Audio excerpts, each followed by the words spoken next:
चुनरिया। ए जी सुना तनी कीन के ले आदि सैया मैया ला चुनरिया, कीन के ले आदि सैया मैया ला चुनरिया। जाइब उनका दुआरी बानी माई के पुजारी हो जाइब हो, जाइब हो।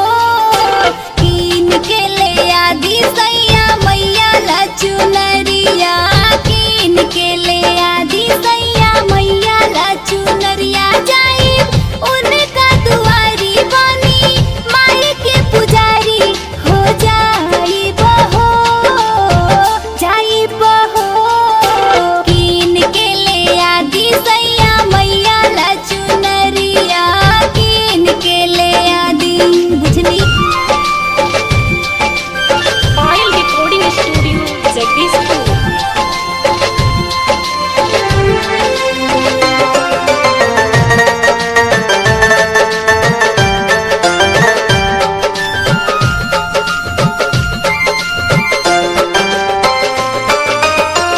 माई के कोर पसर हो सिंगरवा, कीन के लाई बाजार से। जाते बानी किन के लियाइम धनिया बेतिया शहर से। अंगना लिपाइब आसन सजाइब, अंगना लिपाइब आसन सजाइब।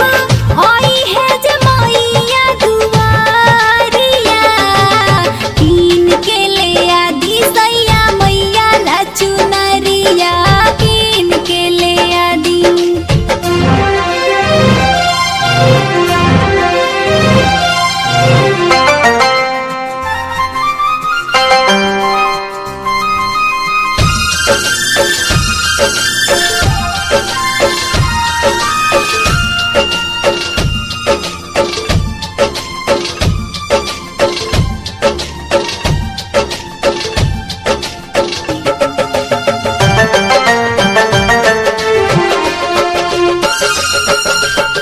हो जाई गाँव हमनी के पावन, घरवा आंगनवा दुआर हो।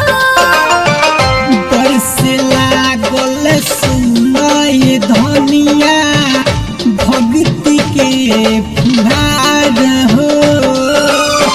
राइटर गोलू उमेश प्रीति, राइटर गोलू उमेश प्रीति।